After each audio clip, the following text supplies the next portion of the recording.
something right. I'm so scared, please don't fall off my chair. And I'm wanting. Greetings from Castle Goring, from Mickey, Aurora, and from me. Well, we have a lot of ground to cover today. Some really very interesting subjects, some of which you will be familiar with, others of which you have asked me to cover. So I've got a lot of ground to cover today, and I am therefore going to plunge right in with what Yokohama Safar says. Yes, more about Lively and Letby, please. We're going to cover both. I have some really rather juicy information about the machinations that Madame Lively has got up to. She is very Meghanian. She has so outmaneuvered herself. She's maneuvered everybody into all sorts of invidious positions. And it was all going so brilliantly until people started to suffer. And then all of a sudden, poor Blake's suffering. One tail left eye. Or is it two? Because maybe she's a better actress than Megsy Baby. Anyway, Iris Peel says, Mike Tyson, and I'm going to enjoy the benefit of having so many wonderful comments. I have to say, some of you are just treasures. So I am also using a lot of your inputs today. Iris Peel says, Mike Tyson famously said, everyone has a plan until they get punched in the face. Guess Ryan Reynolds and BlakeLively's scheme didn't go as planned. Shades of Megsy Baby and H. It went as planned until they kicked sand in people's faces and people did, I don't like that. No. And once they got the sand out of their eyes and they thought, we need to deal with these sand kickers. And oh my goodness, don't these delightfully wonderful people, two tails, both eyes, end up getting their just desserts? Or as the Jamaicans say, if you spit in the sky, it will fall in your eye. So descriptive, so distasteful. Benico says, no, I think that might be Benicio. Lady C, I've watched the Baldoni Lively debacle from the very beginning. And their motivation just doesn't make any sense. Oh, it does. Why did they want to destroy this man? Oh, money. Power.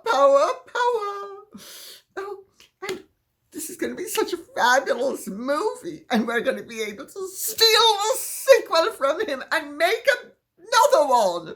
And this time, I'm not going to have to fight to have the wardrobe that I want.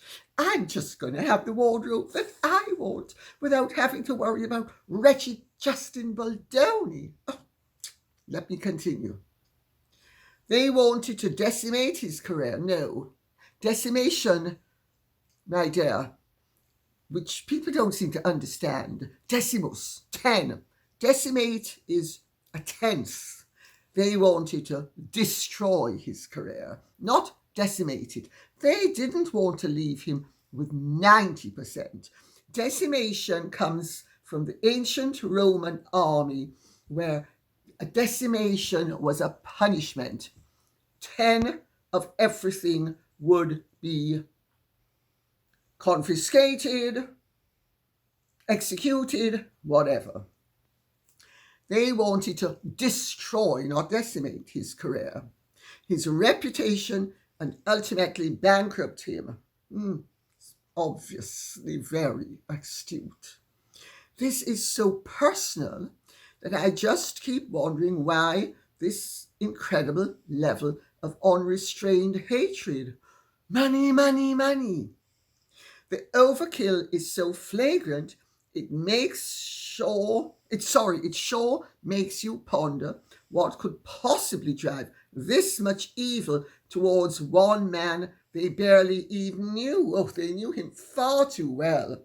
They knew that he was a pushover, because he is decent and he was not as powerful as they were, and they could just ultimately, in increments, ride or roughshod over him, steal his movie, and effectively actually damage his movie, because the movie, I understand, that he cut is infinitely superior to the movie that she cut.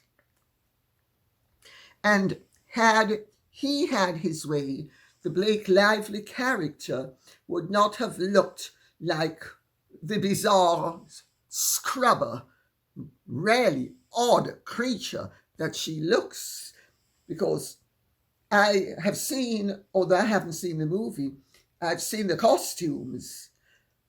I gewalt geschricken is all I'll say. Well, money, as Jesus Christ said, is the root of all evil. But it's not only money, it's power. It's Ryan Reynolds having perfected the art of snatching a movie from its creator. They thought they were going to do the same thing, and it has rebounded on them. First of all, once he saw those rushes with her, he recognized something he didn't like seeing. Oh, she's not only for him, she's got the hots for another man. So right there, he has something personal, and he's saving his vicious, nasty. Evidently, she has little or no control over her mouth and her actions. And she just shoots from, actually not the hip, from the orifice upon which I am sitting. That's where she shoots from. And she is evidently a nasty piece of work. And she has a wildly inappropriate way of saying things that actually hurt and taunt people. But that's the least of it, because they thought, oh, we're going to be so clever and dexterous, and we're going to wrest the movie from him. And we are going to go on to make the sequel without him.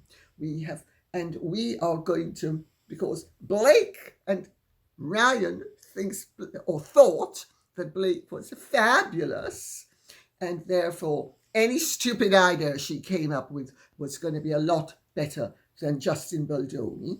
And Justin Baldoni is invested in the matter that the movie is about, which is DA, I think it's called, on YouTube. So domestic matters, but we won't say what they are. And that's what the movie is all about. And evidently people who had read the book, and it was very popular, when they saw the movie, they thought, excuse me, they've gutted the purpose of the book. But that's not really the main unravel. They could have got away with all of that. What she couldn't get away with, and Ryan Reynolds evidently made it absolutely clear to her that he wouldn't allow her to get away with, was his fear that she wanted something from Justin Baldoni that he wants her to give to him alone. I think it's called jealousy. And so there's a very personal element where he's concerned. And of course, like all hustlers, and let's face facts, the woman is a hustler. She knows which side her bread is buttered on.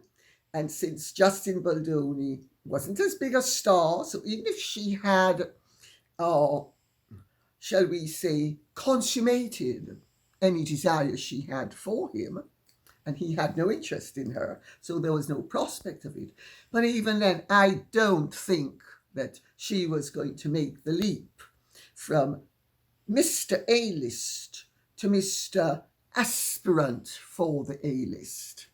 I don't think the BlakeLively's of this world function like that. Certainly, my mother never made the leap, and I don't think others of her ilk are going to make it either. But when she made that complaint, the civic complaint or civil complaint, whatever it's called, then Justin Baldoni, sued. They can't get out of it now. They cannot get out of it. Justin Baldoni has sued them for $30 to $50 million more than their joint worth. Therefore, they are fighting for their absolute survival. And I understand that she has been in pretty grim shape. He being Ryan Reynolds, but evidently she's the one in hugely bad shape. Of course, she's an actress, and I'm sure she's going to at some point have to make a scene, and she's going to prove to be a better actress in life than she has been on screen, I gather. And hopefully he's going to show that he is a better actor in life than he has so far been, because in his public appearances, it is obvious that he, as well, is one step away from total meltdown. But you see, they've trapped themselves, because Justin Baldoni and Wayfarer and Jamie Heath, I think his name is, and the whole lot of them are suing for more than they are jointly worth. So even if they pull out now, they are in a truly invidious position, and they obviously are trying to brazen it out. It's a clever move at this stage, actually. I'm not sure it's the most well-advised move, but it's clever. But too clever by half can be stupid by whole. But this is only one layer of it, because evidently, sweet, lovely Blake, who would never know how to manipulate anything except man, woman, and presumably child, she evidently, and this is what my bongo jumps have been telling me, she managed to drip poison. Does this remind you of anybody? I'm so fabulous. I'm so demure. Yes, I am. Who does this remind you of? Oh, I'm just the most wonderful person. I get presents for little girls of 15 whose house is burnt down, and I send them lunch boxes. I'm so wonderful. That's, I suppose, maybe who this reminds you of. Well, it's certainly who I'm reminded of.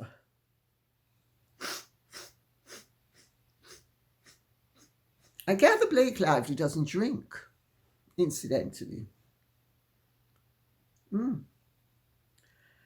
Well, we know Megsy Baby drinks.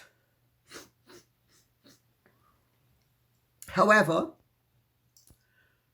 BlakeLively evidently did a Meghan and dropped poison in Colleen Hoover's ear, the way Meg's baby was dropping poison in Harry's ear, and the way Iago dropped poison in Othello's ear about Desdemona. And evidently, she managed to convince Colleen Hoover that, and of course you can see dollar signs springing up everywhere, but of course, as with many I won't even use the word, of that ilk, let's put it that way, they're not going to, it's not about money, we're not greedy. Oh no, it's not. It's all about justice. And it's all about what that ghastly Mr. Baldoni deserves.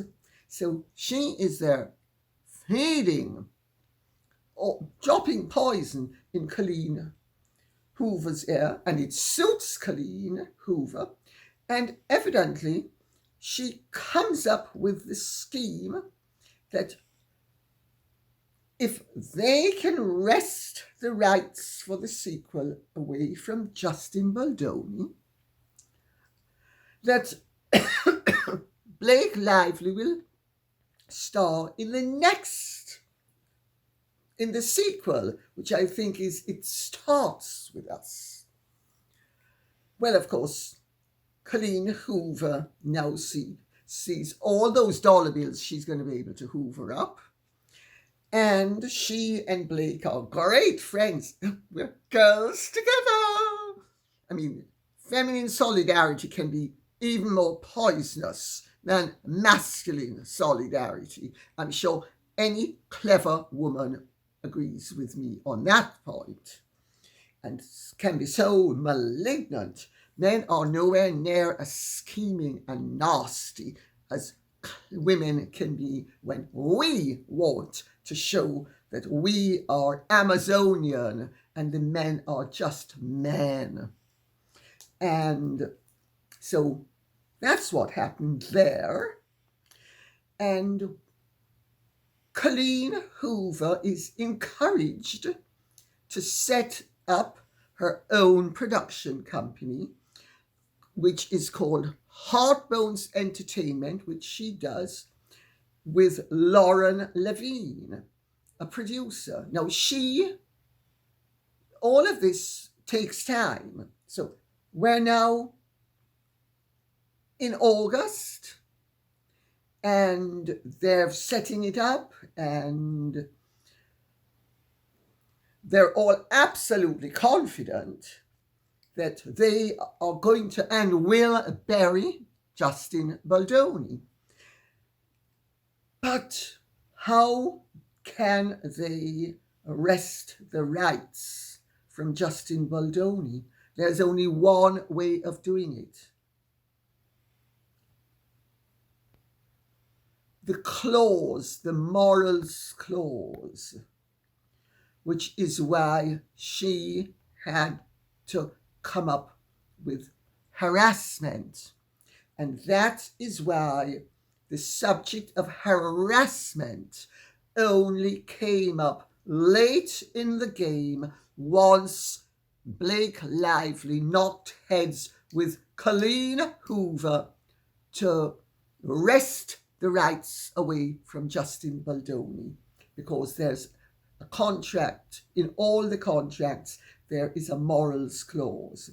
And so that's why it became imperative for them to get the right for her. Because, see, BlakeLively can't get back the rights. Colleen Hoover has to get back the rights. Well, of course, this all massively backfires when Justin Baldoni and that wonderful lawyer, Brian Friedman, weighed in with Wayfarer, etc. And they Justin Baldoni sues the New York Times, which has been the organ of choice going back since earlier last year.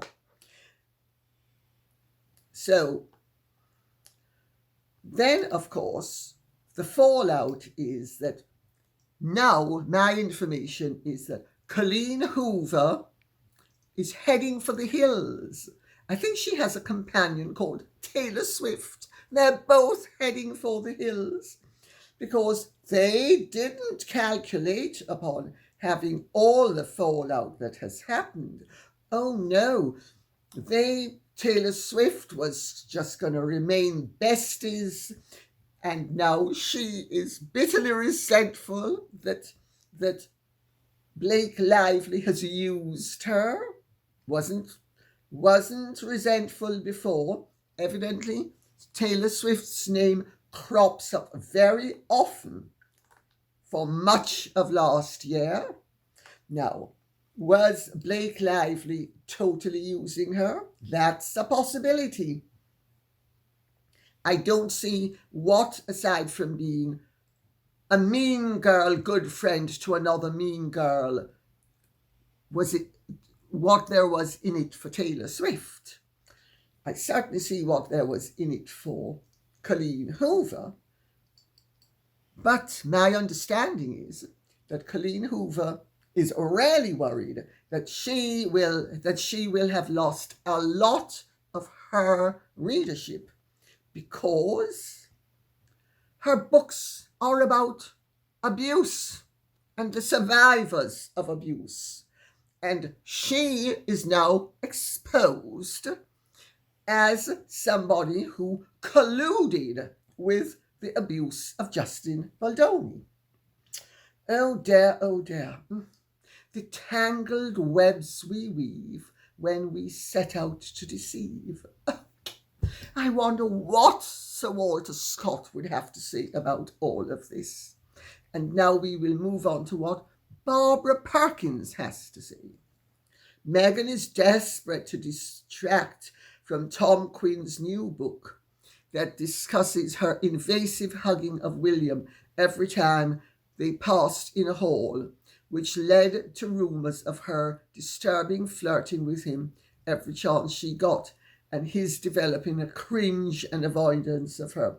Barbara Perkins, that's very well spotted and very well said.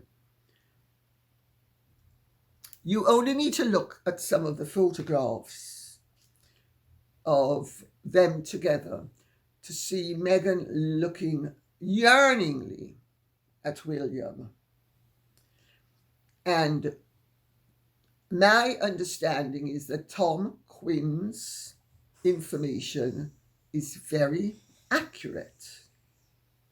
Now, I touched upon some of this in my book, but I was saying so much else that was really rather more important, that I was not going to actually weaken the positions I was taking by saying that Meghan had tried to inject a flirtatious element into her relationship with William, which he froze at all times. But both he and Catherine picked up, but Harry didn't pick up. And I don't know what's in Mr. Quinn's book because it's not out yet. But Harry never picked up any of this as far as Harry was concerned. It was simply Meg's baby being a hugger. But she never missed an opportunity to try, and William recoiled from it and didn't want to know.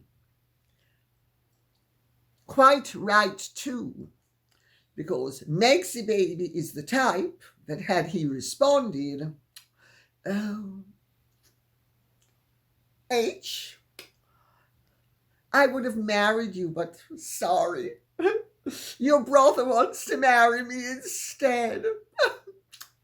H, don't take it so badly, otherwise you're going to make me cry. One tear left eye."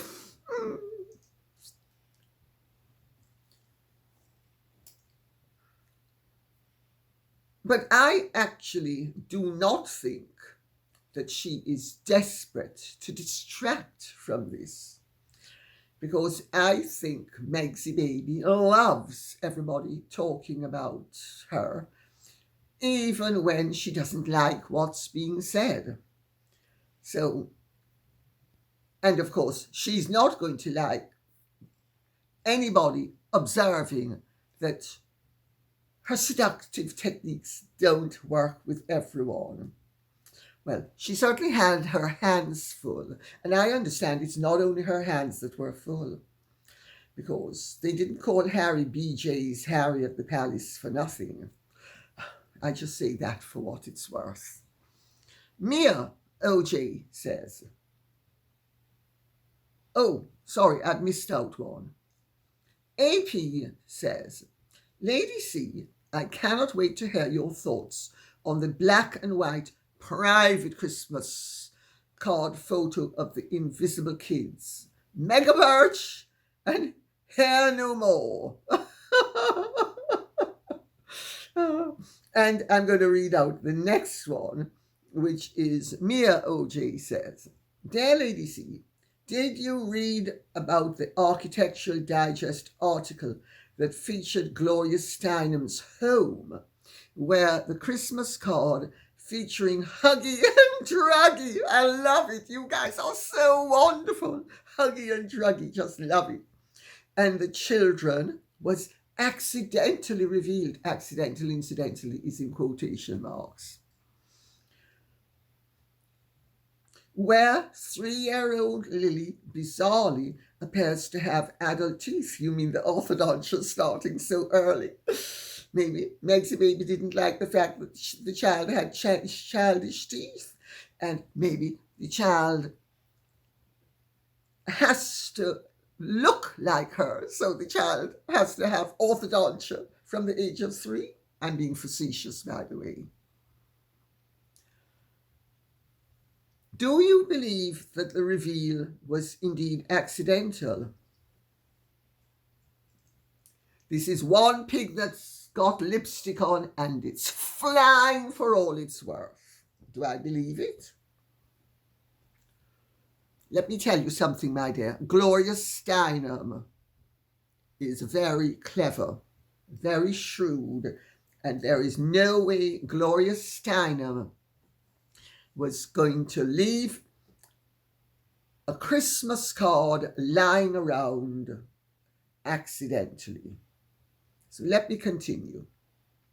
And do you think the time has come where they will roll out the children, possibly at Invictus, in a last-ditch attempt to salvage their irreparably damaged reputations? Well, I'm not going to say anything about Invictus. I am not a fortune teller. I do not intend to predict anything, but I will make the observation that children of that age are in preschool or in kindergarten. My children were at kindergarten from the age of 3. That's the age that they started at 30 years ago. Well, 28. I don't think the ages have got older as time has elapsed, because I didn't start at kindergarten until I was about 5. I don't think. I mean, I can't remember it so long ago, but I might have been 4, but I certainly wasn't 3. I think I was 5. I think we were all 5 in those days. So, have you ever heard of half term? Just after school has begun? I never have. So, I make that point for what it's worth. But will they be using the children? Meghan has used everyone and everything that was available, including lies and defamation. The king is a racist. the future Queen of England, she's a racist too. Yeah. SGO says, Meghan got it over the line. She scrounged some free merch. The way she portrayed it in her Instagram, you would think she had either donated a kidney or negotiated a hostage release. Sorry. The over-the-top acting and absolute desperation was pathetic. And I'm going to read out a few of these comments because they're such fun. And then I'm going to address it. Because Debbie Punch says, Meghan Markle looked like she was high on something. Sad. You noticed she started with a... And look at me. I've got to touch my hair. Listen, my hair's really white. You've got to notice my hair. It's really white. And I tell you something, I paid enough money for it and you better notice it. And just in case you don't, I'm going to... Oh, and by the way, while we're at it, what about my rings? You know, I mean, I'm not like that ghastly woman, Lady C, as they call her, who wears good-sized jewellery and gets great jewellery at good prices. I'm the opposite. I wear dinky little things that are overpriced, but everybody's going to know what they are because I'm classy. Oh, my hair. Let's not forget my hair. Oh, my hair. Oh, yes, my hair. Oh. Beyond ridiculous. Josie X says, she looked high as a kite in that video.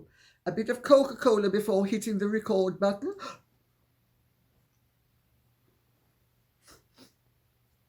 I'd better wipe my nose to make sure that none of the confectioner's sugar that I have been having snacks with, because I love sweet things and nothing is as good as confectioner's sugar to just get my appetite up. And then I have to make sure that it's not floating around because people will think I'm on something else and I'm not. No, I'm not.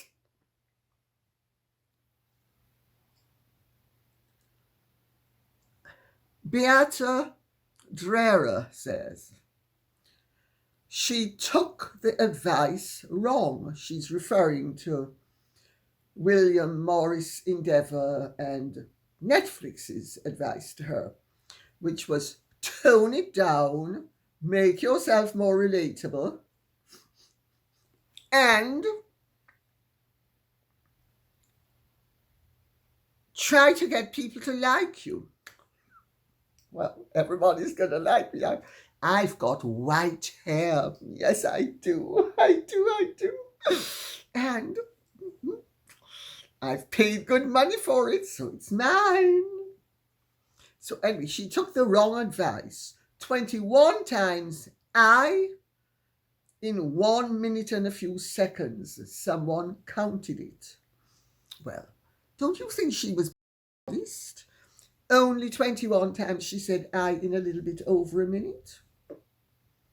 I think she was showing us how really wonderfully modest she is. Because had she given full rein to her egotism, it would have been I, and she wouldn't have needed to get off the I. So, you should not be unkind, Beata Drera. You should be like me, kind and compassionate. Gabriella Williamson says, oh my goodness, Lady C. This is great you're doing this. I am a highly skilled, trained neonatal nurse who has had a vast experience in working in many regional units in Ireland and the UK. Lucy Letby is not guilty. She was used as a scapegoat for a poorly run and badly handled, she's missed out a word here, badly delivery of care. This unit needs to be closed down. The consultants faced with poor statistics around the outcomes of care chose to hang Lucy Letby out to dry. She is not guilty. I agree with that. And I have actually seen professionals deliberately set up someone who to save their own skins. Look at Paula Reynolds with the post office, and look at the scandal of the post office. The people still haven't mostly been paid, and the ones who have been paid compensation, they nickel and dime them into the ground. It's disgraceful. But let me read out what Mr. J says. Re Lucy Letby, I think based on the information the jury was given, the jury came to the correct verdict. I agree with that. However, based upon this new information, I think the case should be reinvestigated. I was convinced of her guilt, but now I am not so sure. The public have lost confidence in many institutions who have covered up many things. I hope the powers that be start to learn from past errors. That's my hope too, Mr. J. That's what I aim for. But I am sufficiently old and cynical to actually think that many people never learn their lesson. The fact that this sort of thing is happening in 2025 and we are having to address it actually confirms one of my favorite sayings invented by me. If God had intended us to be angels in heaven, he wouldn't have made us human beings on earth.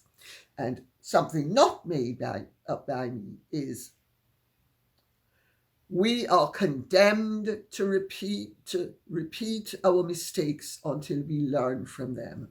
And I'm afraid that most people do not have the courage or the good sense in positions of some influence to understand that mea culpa can actually be the best thing. That's why I've always said to my children, if you're in the wrong, throw your hands up and say, I'm sorry.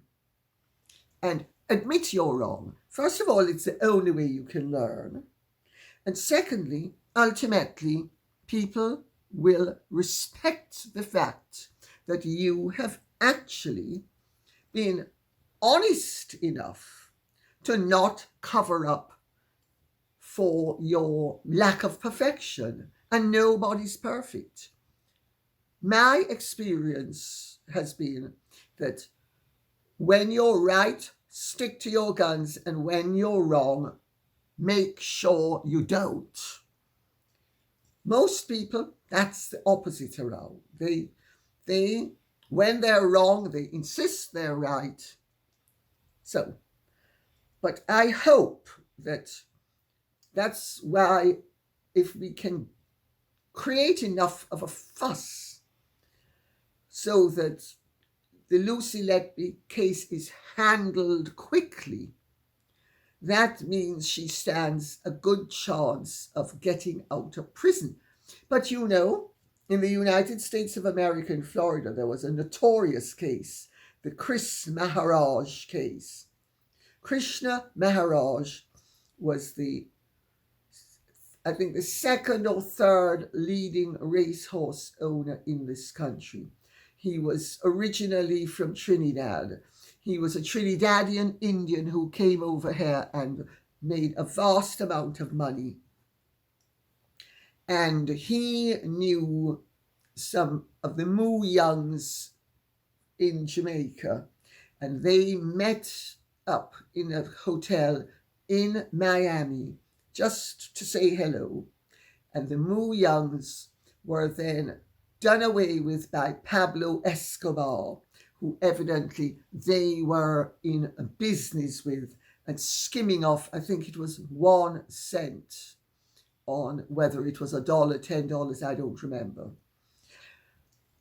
He ended up in prison and died in prison, even though the Florida authorities knew he wasn't guilty, and even after decades of hewing and crying about that he wasn't guilty, the state of Florida refused to release him because they were so inept and so gutless and so unjust and so small that they couldn't admit that they had made a mistake. Will this happen to Lucy Letby? I hope not, but there is a possibility it can and will. I just say that for what it's worth. Rena says, "Dear Lady C, what's your opinion on Candace Owens' series on Brigitte Macron?" I know nothing about Brigitte Macron. I know that Candace Owens is very incisive and she has a very entertaining show. And I've seen little bits of it, especially when she was using my interview with Dorothy Otti. But I have not seen it, and all I can say is, if she turns out to be right about Brigitte Macron, what a feather in her cap. Let's leave it at that. And if it turns out that she's wrong about Brigitte Macron, well, she has millions of admirers, and I don't think she'll lose that many of them. So it's a win-win situation for her. But I don't know enough, and frankly, I don't have the time to be chasing down avenues that really are exclusive to someone else. So Agnes Vanya says, "So sorry to hear about your fire, Lady C, but relieved to know that no one was hurt. From my experience with children, I have no doubt that I would have loved any child just as much as if he or she had emerged from my body." Well, that is true. A friend of mine, the late Majesty, she had 4 children that she gave birth to, and a 5th that she and Albert, her ex-husband, adopted. The 4 children were white. The 5th child was a black Jamaican. And Madge told me, she said, "I love Clinton as much as if I had given birth to him." She said, "I love him exactly as much as I love my other children." So, and I don't think I could love any child more than I love either of my children who are adopted. And also, I'm glad that I had to adopt, because I have my 2 wonderful children. Not that they're wonderful all the time. I hasten to add, I don't think any mother who's actually truthful could say that her children are wonderful all the time, unless there's something really wrong with either them or her. So, Ronan Farrow, son of Mia Farrow, was questioned about his father, in quotation marks, Woody Allen's seducing and later marrying Ronan's sister Soon Yi. The interviewer implied that it was fine because Sunyi was not his blood sister. Ronan's brilliant response was that Sunyi was indeed his sister. If not, what would that say about all of the adopted children in the world? Would you agree, Lady C, that one of the main obstacles to coming clean about the children is Meghan's extravagant fondling of her belly throughout the pregnancies? She would look like such a fraud and a fool if she was not actually pregnant, if surrogacy was involved, and they had been honest about it. It might have given encouragement and hope to people very much wanting children. Well, I agree. If any member of a royal family was going to go down the surrogate route, coming clean about it is the best thing. Princess Benedicta of Denmark's son and daughter-in-law, they went down the surrogacy route twice to have a son and a daughter, and they are admired for it. I would have to say, I'm not going to get into the subject now again of the pregnancies, but what I will say is, and this is very important because, funnily enough, it came up earlier today in a conversation I had with someone, so it's almost coincidental that this has come up twice in one day. Woody Allen was not married to Mia Farrow. Because they were never married, he was never stepfather to any of her children. He might have been the biological father of one or two, I forget how many, but he was definitely not the stepfather of any of them. Stepfather is a legal term. You cannot have a legal relationship where there is no legal union. I am not saying one way or the other. I am simply stating a fact that Ronan Farrow is wrong if he is referring to the fact that Woody Allen was married to his mother. They were never married. Who he was the father of makes him have a biological link as well as a legal link, but that does not extend to the other progeny. This is where it is really important in life to have clarity and to understand that woolly-mindedness is not conducive to fact-finding. Fact is conducive to fact-finding.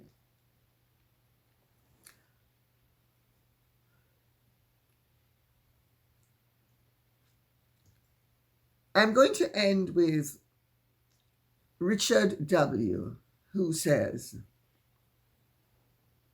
because this has gone on rather longer than I thought it would. Well, we acquired a manufactured country called Czechoslovakia in 1918 too. And guess what? We no longer have a country by that name. There are so many regions referred to as countries which are occupied by people who have the same language, customs, history. It seems they want their country back. A gentleman who dated my aunt said the Hungarian language, his, is very similar to Estonian, I think it was. Now, that's a stretch.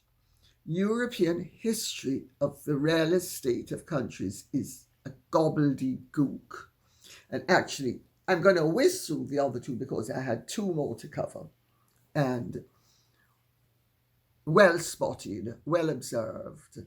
And, the artificial creation of certain countries is begging for trouble.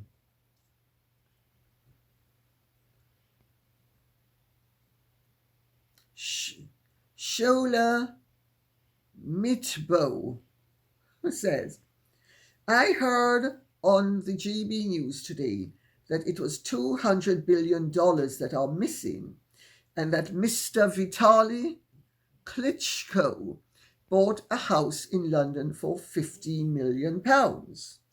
Yes, well, you need to understand that many governments nowadays are run by people who walk in penniless and walk out multimillionaires, if not billionaires. In my day, it was called corruption. Nowadays, I think it's called the rewards of the job. I'm not going to say more than that at this point, because I want to whiz through to the final thing, which was Tanya Fabregas. Lady C, what do you make of the attack on Gino D'Acampo? Is it another ITV stitch-up that Caroline McCall has set up? I really like Gino D'Acampo and don't believe the accusations. Well, I know very little about him. I know the name, and if I remember correctly, it's Gino D'Acampo.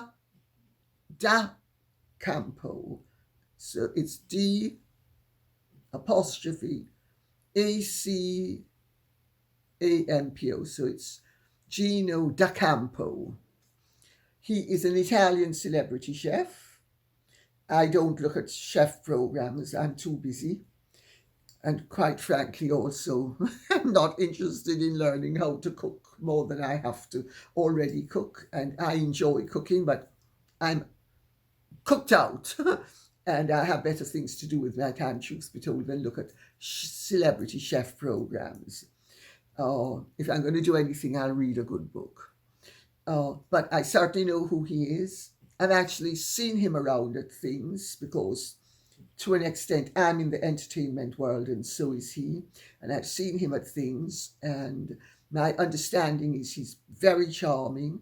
He's great fun. He's a little bit raunchy. And this was encouraged by everybody. And now, because one or two spoil sport women, and I'm sorry, I am sufficiently feministic to think that womanhood does not abuse manhood or itself by having women coming out with lame complaints that trivialize real wrongdoing. And insofar as I can see of what's going on, he was encouraged. He had a raunchy sense of humor. So what? If they didn't like it, they shouldn't have encouraged him. They did the same thing with Russell Brand.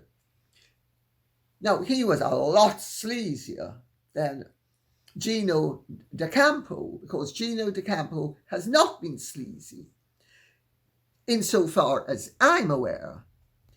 But why do we live in such a puritanical age where everybody's career is destroyed because what was desirable 10 or 15 years ago is now being frowned upon by prissy,